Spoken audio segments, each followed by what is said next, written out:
A story in front of us by or about a young man, Roderick Talley, 30 years old, in West Little Rock, Arkansas, and we are wanting to hear about what happened to him not too long ago, and to hear about his efforts to obtain relief. He was not able to find an attorney willing to take his story and enter it into the federal court for making a claim against the police department of Little Rock. So he has undertaken that task himself by doing research. And it's interesting now with the internet available, we can find out a lot more about the proper form of a complaint. And he has a complaint that seems very much based on the forms and formularies that attorneys have in their filings, though it is one that he entered into the U.S. District Court in Little Rock on his own. Roderick, thanks for giving me a call and talking with my listener today about your situation. You are the victim of a SWAT no-knock raid on an allegation that you were selling cocaine. Yes, sir. Yes, sir. Tell us the story, please. Okay. It was around August of 2017. While at work, I got a notification from my alarm system. I had obtained a security system through Vivint Homes, which a friend of mine once had. So that's garnered interest from them. And I cut hair. I'm a barber, and so I'm away from home a lot. And I have a dog.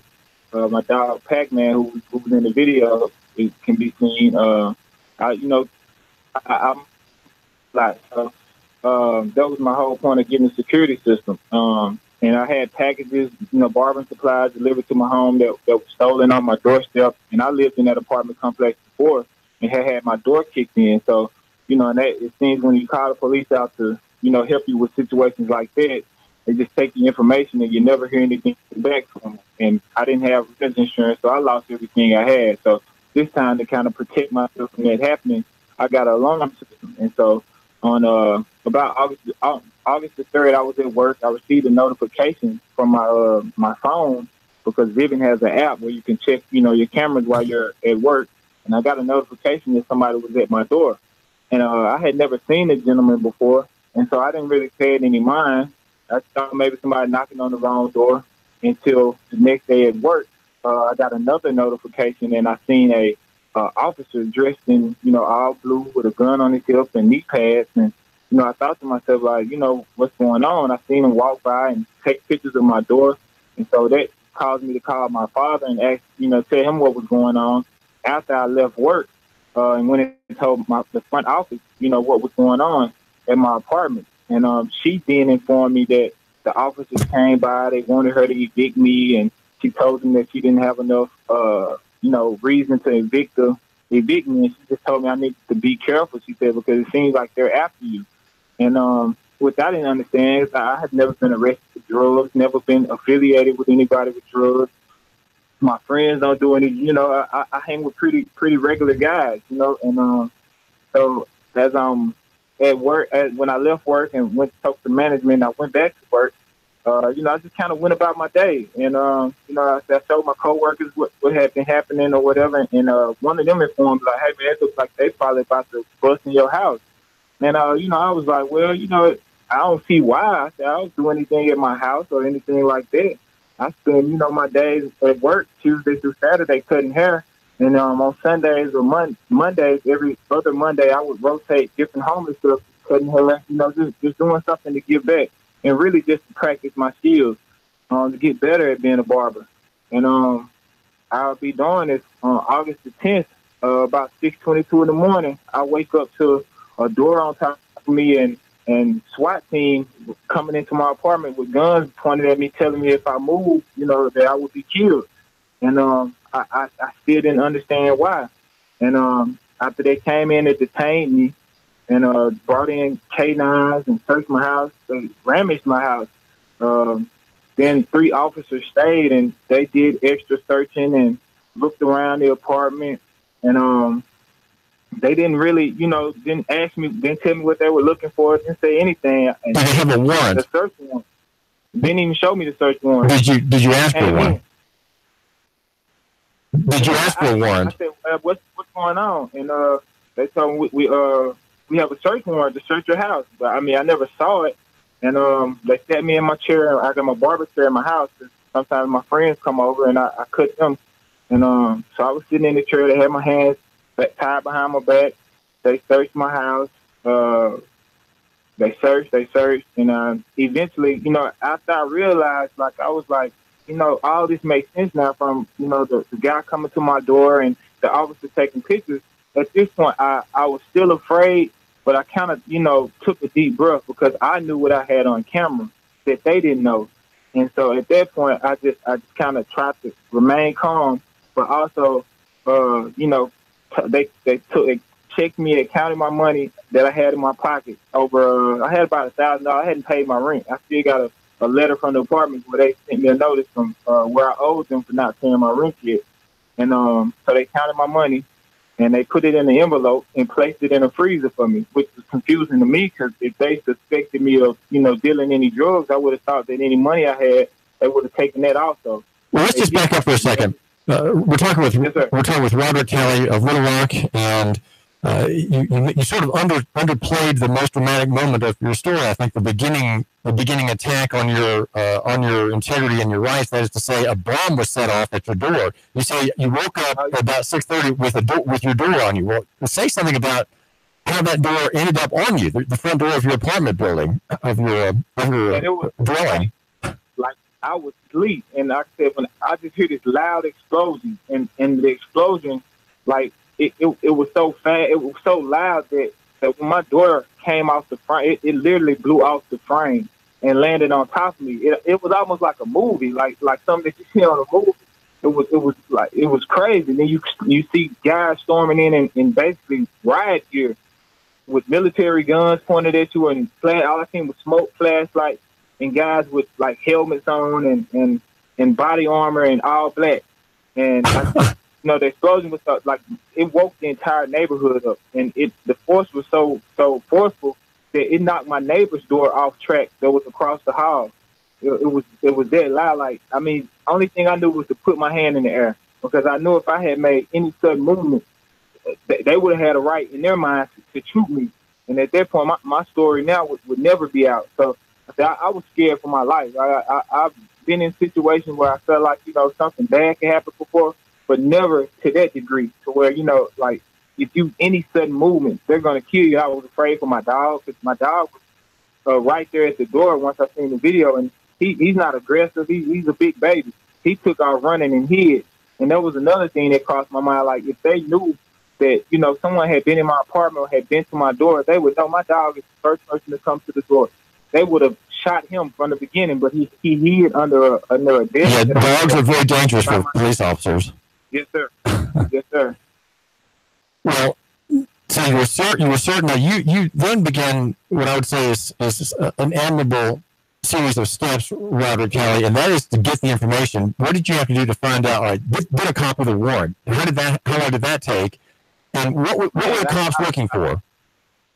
Okay, well, after they took me to jail, and I was released about 4 hours later. I get home, and they changed the lock on my door, and I go to get, try to get in my apartment, and they called the police on me again, which is crazy. And they being the landlord? Yes, sir. And then I was allowed entry into my apartment once the officers told them, well, hey, they didn't find anything in his house, so, you can't keep him from his home if you haven't evicted him. So that just led me, man, to I went to the police station, to the courthouse, I'm sorry, and I asked the clerk for a copy of the search warrant and for a copy of a probable cause affidavit. And I only found out that those were the steps through Google. I Googled and found out, like, those are the steps to getting a search warrant. And when they gave me a copy and I saw it, they said that I had sold on that date that I remembered the guy coming to my door that I didn't know, said that I sold and cooperating individual $100 worth of cocaine, something that I've never been around, something that I've never even seen in person, and something that none of my friends are even affiliated with. And so it just threw me for a loop. And when they said that I saw that they got the search warrant signed on August the 4th, the date that the officer took pictures of my door, I knew something wasn't right. So I approached several lawyers and told them what had happened, and some acted interested. I had one that wanted to, but he wanted to charge me, and I didn't have any money at that time. And so I then started investigating on my own. I did a Freedom of Information Act, what they call a FOIA request, and all the 3 detectives that were on my case, they said that they had seen that the informant that I opened my door, they witnessed everything that they put on the probable cause affidavit, that they were at a surveillance position, and they observed the officers, they observed the informant getting the drugs from me opening my door and selling him the drugs. I got a copy of every search warrant that they had served up to that point. And I started going through every case of everybody that they had kicked the door in. And I started noticing the similarities in everybody's stories. In most cases, the only thing they did was change the name and the address on the probable cause affidavit. Everything else was the same. $100 worth of cocaine. But when they kicked in the door, they didn't find any cocaine in any of these houses. And then some of them, they even kicked in doors over $20 marijuana buys, what they alleged $20 marijuana buys.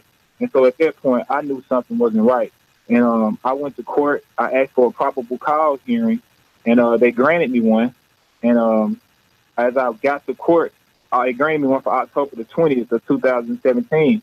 So and they gave me a trial date of November the 28th, I believe, of 2017. Wait a minute. Are you being charged? Are you being charged with something? Yes, sir. They charged me. They said that they found marijuana, a gram of marijuana is what they said. I never saw it, but that's what they said. They said they found a gram of marijuana in my apartment. You think they planted it? Saw it. They never showed it to me. I was sitting in the chair the entire time. They never showed me anything. And so when I got to court, that's why I pled not guilty. I got to court and I asked for the probable cause hearing. And on the date of the probable cause hearing, I got all my videos. I have everything that I researched and found. I'm thinking that I'm going to present my evidence to them. I get there, and before I could even make it to the podium, the state dismisses all charges. And I guess at that point, they felt I would be glad enough just to have my freedom that I would walk away from it and leave it alone. But that wasn't going to be the end of it for me. And immediately following that, leaving the courtroom, I posted on Facebook and let everybody know that, hey, you need to be aware of what's going on. And I guess because I don't know a lot of people in Little Rock, it didn't garnish a lot of attention at the time. And I just didn't give up. I went to the state capitol building. I protested. I made my own sign. I stood out there and protested on my own. I just did everything to try to get people to see what's going on. I called the news stations. I called the local radio stations. I called everybody I could think of locally to try to get them to shed some light on what was going on, and nobody seemed to care. And I just kept fighting. I kept fighting. Then January came, and I said, you know what? No lawyer wants to take it. I'll just do the work on my own and file my own lawsuit. And I went online and went on Google Scholar, reviewed different cases of other police situations where they worked with informants, and I built my own case as far as my own complaint, and I submitted it. And got it subpoenaed, sent out the subpoena to the different people. And, I just been working from that point on, just trying to do what I can. And I knew, with what I had, that at some point in the case that they would bow down and maybe try to offer a settlement or make me sign a non-disclosure. And I wasn't going to go for that because I said the people had a right to know. And that's part of the reason why I haven't retained counsel, because I don't need anybody to speak for me when I can do the work myself, or I don't need anybody dragging their feet when I know that, I have something really going on, and I'm blessed enough to have my life and my freedom. But there's some people that are actually sitting in jail right now because of what these officers have done. And after I filed my lawsuit in January, I thought maybe they would slow down, but two of the officers from January to now, there's 2 officers right now that have 23 search warrants that they've served this year alone, just 2 of them. And there's at least 6 of them that's a part of the narcotics squad. And those are Kenton Buckner, Robert Bell, Mark Eisen, Lori Lichter among the defendants in your complaint. Rodney. Yes, sir. In my complaint, those were the ones that were on my case. But there's Kenton Buckner is actually the chief of police. But Mark Eisen is the detective. Robert Bell, Lonnie Leachty, Dawson Fizzler, Brad Silas, Travis Cummings, Clint Hardman, and Cedric Nelson. These are all people that are part of that narcotics squad that are going around using an informant. The informant that they used, I didn't know him last year, but as I posted this year, I found out who he was. A guy that goes by the name of Kenny Ray Robinson, but they call him Kenny Shoe. And he has over 8 felony convictions for which he, looking at his rap sheet, total, he should have a total of 126 years in prison. But he's out using, working with the police, doing. And the judge agrees. The judge signs the warrant, and he's described as a reliable and solid informant in your complaint. That's you said. Yes, sir. He cited that way because that's the affidavit. Go ahead. I said he's been using over 5 felony arrests as far as them doing search and seizure warrants. Well, it seems to me that you're saying there's a real pattern of abusive arrest, that the affidavits are based on perjury, and that somehow there's either a personal interest or a grievance motivating these officers. Is that enough to generate that many no-knock raids on private individuals, just personal grievances? In your case, you suspect that perhaps one of the officers has a vendetta against you because he does part-time police work at the apartment complex. Like maybe he doesn't like you, yes, sir, and he's going to use his authority to show you a thing or two. And actually, it's a female that was the courtesy officer. Her name was Gladina Harris. She was actually the courtesy officer of the apartment complex, who initially stated that she had got numerous complaints about narcotic activity, which I have, contacted my old neighbors because I no longer live there because I was kicked out. But I contacted my old neighbors, and they have all agreed to be witnesses in my case as to my character and the traffic that, came to my apartment, because there was never any doubt. I said, I struggle just like everybody else. If I'm selling cocaine, I wouldn't use my free days to go, cut hair for free or try to better my skills as a barber. I would be at home selling more cocaine, I would think, as opposed to doing charitable work and trying to give back in the sense of just trying to sharpen up my skills and be better at what I do so that I can make money. I was behind on bills. So if I was selling cocaine, I was probably a terrible cocaine dealer for being behind on bills. Well, I think what I would hold you up for, Roderick Talley, to my listeners, is that you've really cared enough about your distress. I know people who are accused by state actors, by cops, and they're abused by the wrong statute being used or some kind of evil intent. And abusive prosecution is a major problem in Chattanooga. So that's why we want to hear about you, because you're saying, well, I've been wronged, and I'm not going to let it go. I'm not going to let it go. I'm going to assert my rights. I'm going to be not just defending myself from these false charges, but I want to aver in court that they have maliciously and malignantly injured me, threatening my life with machine guns and bombs going off at my door, and putting me in fear for my life, all based on perjury, which they all accept. You're saying they seem to accept perjury as a modus operandi in the Little Rock, Arkansas Police Department. Yes, sir. That's exactly what it seems like. And from, my research, I found out it's not uncommon for the judge to take the word of these officers. So most of these signatures on these affidavits look like they're just, the computerized signature. It doesn't look like he's hand signing each one of these signatures. So I think it's just him bringing it to him and he's signing off on them or getting them signed off on based on leaving them. And so I don't want to put all fault on the judge initially, but at the same time, he did, after only a year in service, he just won Judge of the Year. Somehow was voted Judge of the Year after just a year in service, and all of these, in my eyes, illegal arrests because they came from perjured affidavits. This is David Toulis, and we want to thank you, Roderick Talley, for joining us here on the David Toulis Show. Thank you so much for talking with me and my listener. Yes, sir. This is David Toulis. Make sure you take time to join the 36th annual Chattanooga Waterfront Triathlon on Saturday and Sunday. We'll be there. Our Sam Jordan will be broadcasting from a bicycle on the day of the race. That's Sunday. We'll be there with our amazing hunter. My name is David Hewitt. We have your neighbor by local. We're talking with Roderick Talley about police abuse. Much like Brad and Shelby, Chattanooga Police Department has a problem with perjury being accepted. More cases accept perjury also. It isn't viewed as a crime. It is a crime, especially perjury before a grand jury, which we had twice in 2016 that we have reported on extensively. And the police department accepts perjury generally, and that's a problem. David,